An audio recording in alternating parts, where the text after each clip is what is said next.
On this edition of FedGov Today with Francis Rose, what will it take to really get results in defense acquisition reform? You're going to have to fundamentally retrain the entire acquisition workforce, both military and civilians, because they've not been trained in the way the Secretary wants, and it's not their fault. They're doing exactly what they've been told to do, and they've been doing what they've been trained to do, and so that's going to take some time. Arnold Punaro on FedGov Today in just a moment. First, though, the end of the shutdown, when it comes, will mean agencies can start contracting at full speed again.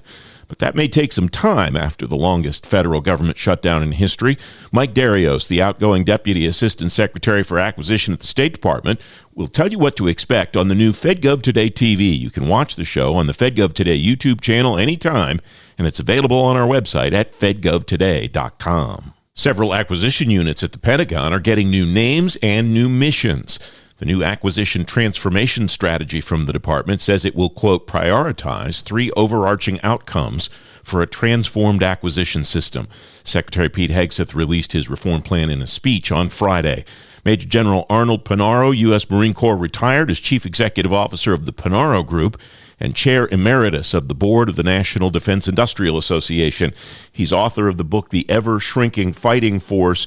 General, welcome. Thanks for joining me today. What did you see on Friday that made a lot of sense to you, that you really like, and what do you think maybe could use a little bit more work? Welcome, General. Well, France, it's always a privilege to be with you and your listeners, and I think we have to look at this in the broader context, because it's not just Secretary Hegseth's speech on Friday to our industry, both our traditional primes, new entrants, people that aspire to work with the Department of Defense.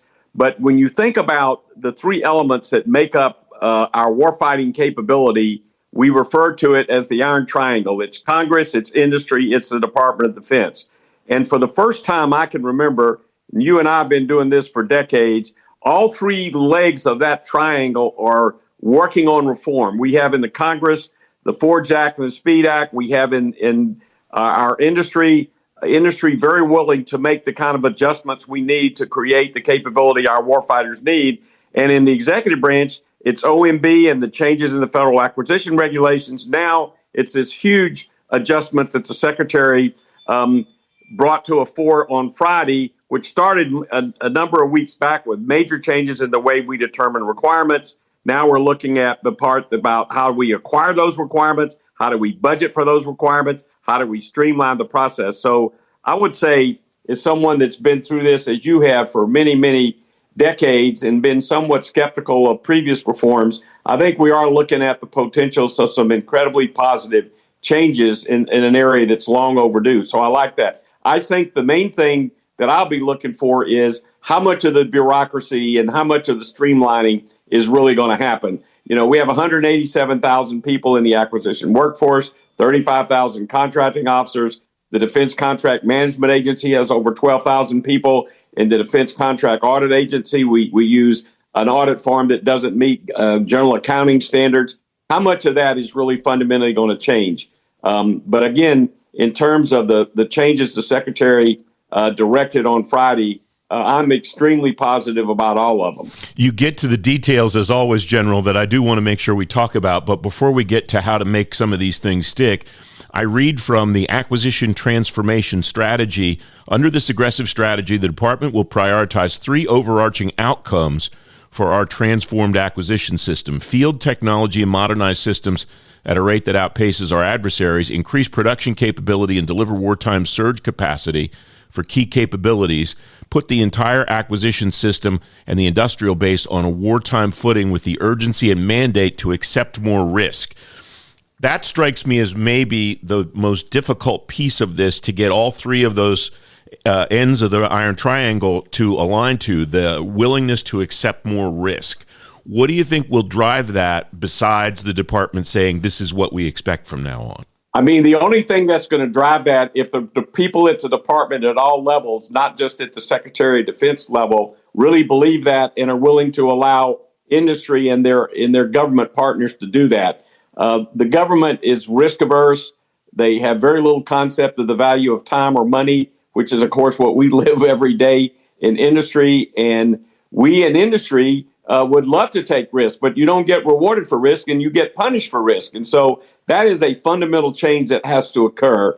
And also, in terms of speed, they've got to, and to me, one of the most important changes the Secretary has directed is a fundamental change to the requirements process. If you look at Title 10, it said since we changed Goldwater Nichols in 86, you organize, train, and equip the military in support of the requirements of the warfighting combatant commanders. But that was not the way the Iron Majors did it. I've said in my speeches, if the Army could get away with it, they'd want a nuclear-powered tank that could fly itself to the battlefield. Well, we know that's technically not feasible, cost prohibitive. So they've got to get the Iron Majors to basically deal with realistic requirements the warfighters actually need. So to me, the two biggest challenges are going to be, are they really going to fundamentally change the requirement process the way the Secretary has directed? They've gotten rid of a lot of the bureaucracy associated with that. He's already done that. So that's a real plus.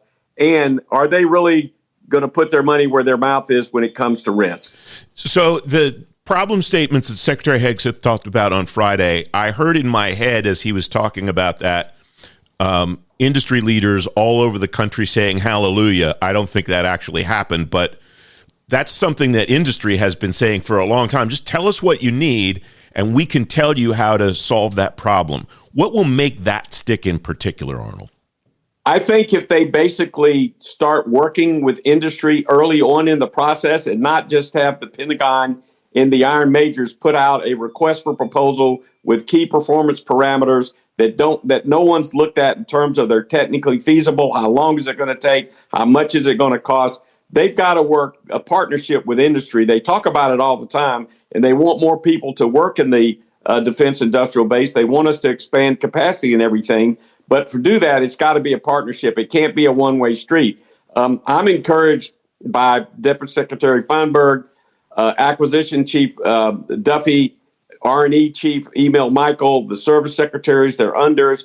Maybe we have a shot at really having the two-way flow of information. It isn't going to work if that doesn't happen. If it's just a one-way street where they say, okay, here's your report card, and we're mad at you, and oh, wait a minute, you gave us a 38-page requirement to build a chocolate chip cookie. By the way, that's a fact that happened. I'm not surprised. If they don't fundamentally change the way they operate, industry is not going to be able to fundamentally change the way we operate. What's industry's responsibility in all of this to the department? We've talked a lot about the department's responsibility to industry.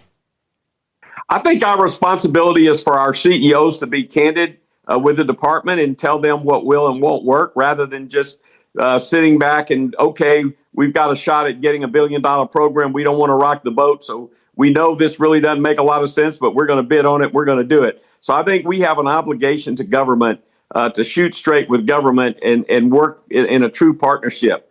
And that way, that's the only way it's going to work. What of the reforms that Secretary Hegseth proposed on Friday will be the most difficult, you think, to implement and to see through to codification in the way the department does business? It's great for somebody to say, we're going to change this for this period of time, and eventually Secretary Hegseth won't be secretary anymore. Somebody else with some other way of looking at how the department should do business will be there.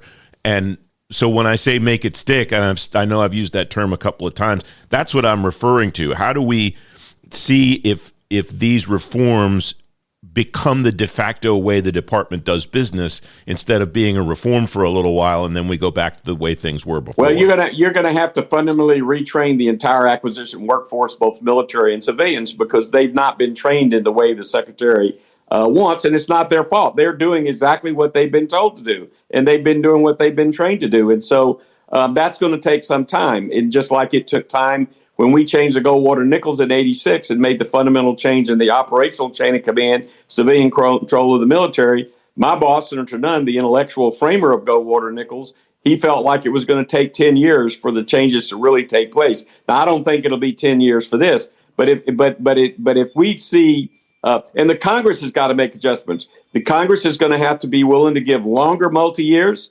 more upfront money, more money, and the industry is going to have to reduce our per unit costs if we get these longer contracts. The other thing the department's going to have to do, they're going to have to quit basically changing their mind at the cyclical rate, where they basically will spend $4 billion developing a system, and on Monday say this is the most important thing in the free world, and on Thursday they kill it. And so industry has become very, very skeptical and very careful when it comes to investing our money in building capacity without a formal contract there, because we know the government, again, these are all changes that are going to have to occur. And the good news is, again, it takes leadership, and it takes leadership from the top in industry. It takes leadership from the top in government. It takes leadership in the Congress. That's why I'm positive about this, Francis, because I see that kind of leadership in all three elements of the triangle now, including the Office of Management and Budget. People are going to badmouth an OMB, but when it comes to reducing regulations and streamlining the federal acquisition regulation, that's happening. The FAR overhaul, I think, is something, as somebody who, I've been doing this for a while, you've been doing it longer than me. I think people are actually underselling the value of the FAR overhaul and the impact that it'll have on acquisition for the next 15, 20 years, maybe longer, General. Well, that's true, because, I mean, that's the Bible. I mean, you can say what you want about in a speech, you can say what you want in a memo, but when it comes to obligating the taxpayers' money, you are bound by the federal acquisition regulations, and you in government have to live by them, and you in industry have to live by them. And that's why these changes are so important. They've made a lot of changes already, more changes to come. And again, you have people that are really fundamentally committed to this in all three legs of the triangle. Listen, our prime industry, I get, as you know, very upset when our people say our industry's not innovative, and I can point to hundreds and hundreds of capabilities that our military has used to defeat our adversaries that came from the traditional industry. But look, the industry battlefield is not crowded enough. We need more people in there. We need to increase our capacity. We need the new entrants. We need the non-traditionals, but we also need the traditionals. Golden Dome, most of what you're going to see in Golden Dome in the early years, it's not going to come from companies no one's ever heard of. It's going to come from the traditional primes who have the capacity and the manufacturing ability to build those systems on the timetable. They'd like to see the first demonstration of Golden Dome in 2028. You're not going to basically get there with a company that's never built anything before, and it's just a wannabe. Don't get me wrong. Our small businesses, our mom and pop stores, extremely innovative. The Silicon Valley companies, we need them. We need them all. But I think the fundamentals are going to be basically, is the bureaucracy? You've got the leadership, again, at all 3 points. The Congress, Wicker and Rogers, the OMB, the Defense Department, our CEOs. Are they going to tame the bureaucracy, the 187,000 people that work in the acquisition workforce that have been trained in the opposite direction of where Secretary Hegseth wants us to go? General, I could go on and on with you talking about this issue, but in the time that we have left, I want to ask you about something else. We're having this conversation on a day that I know is very meaningful to you, and it's going to come out on another day that I know is very meaningful to you. We're having this conversation on the birthday of the Marine Corps, and so I wish you and your brothers and sisters in arms a happy birthday, and thank you for your service. And this will come out tomorrow on Veterans Day. Well, people are hearing it today on Veterans Day, and I know that day is also very meaningful to you. A number of times each year, you write on LinkedIn a tremendously moving tribute to a comrade of yours, and I wonder if you would tell me that story. Well, Francis, I graduated in '68, which was the peak year for the draft. My dad, who served with Patton's Army in World War II, said, "Arnold, you don't want to be drafted. You'll go to the Army and have to go to Vietnam, and there's nothing glorious about war." I volunteered for the Marine Corps, got to Vietnam quicker as an infantry platoon commander than I would have if I'd been drafted. And I was in the Quai San Mountains on the Ho Chi Minh Trail. And on January 3rd, 1970, my unit came across an enemy concentration that was unusual for that area. And it got the higher up saying, "Hey, we better find out what's really going on." So the next day, January 4th, 1970, they wanted me to push into the enemy concentration and find out what was going on. And when I saw what my marching orders were and looked at the terrain, they had us going in very dangerous terrain, high ground on both sides. We were on the low ground, which you never do. And I warned them of that, but they said, "Move out anyway."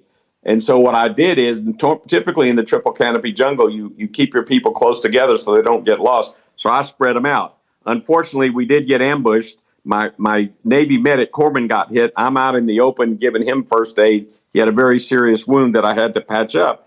Then I got hit, and the impact was so hard, it knocked me out way down into a stream. My helmet was buckled. It knocked my helmet off, knocked my rifle out of my hands. And I'm thinking as I'm flying through the air, oh my God, I'm going to be doing a lot of paperwork for losing that rifle. The Marine, you know how thrifty the Marine Corps is. And I'm out in the middle of this stream, and the sniper's beginning to zero in on me, bullets whacking all around me. And Corporal Roy Hammonds, who was in Vietnam 12 and a half months, would be leaving in 2 weeks to go home, came rushing out of a totally safe position to try to help me and put himself between myself and the sniper, and unfortunately took a lot of rounds, and I pulled us both to the side of the stream to a safe place on the bank. But unfortunately, I was not able to save him, and he died, basically protected me. And we had a firefight the whole entire day to fight up to the top of the mountain, and you never leave your dead or wounded behind. And so I made sure Roy Hammond and I went out on the last chopper, and so he made a tremendous sacrifice of his own life. That's happened with so many veterans. We have 18 million in the U.S. today that are veterans. We had 18 million at the end of World War II. And those epic courage stories of bravery are the heart and soul of our U.S. military. But I've taken my 12 grandkids, I've taken a number of them down to the wall, and I have them see his name and scratch his name, because I say to them, look, you wouldn't be here if it wasn't for Corporal Roy Hammonds, because I wouldn't be here. So we never forget. God bless you. Semper Fidelis, Corporal Hammonds. General, it's always just a tremendous experience to talk to you, and I'm grateful for you for everything. Thank you very much, sir. You're quite welcome. Anytime. You can read more about the defense acquisition reform Secretary Hegseth unveiled last week on today's show page at fedgovtoday.com. The FedGov Today podcast is back tomorrow. The landscape will look different for contractors, not just federal employees, when the shutdown ends. Former Assistant Secretary of Defense for Logistics and Materiel Readiness David Berteau will tell you what it might look like on tomorrow's FedGov Today podcast. If you don't want to miss that, you can follow the show on Apple Podcasts, Spotify, on the FedGov Today YouTube channel, or on demand at fedgovtoday.com. I'm Francis Rose. I'll talk to you then. Thanks for listening.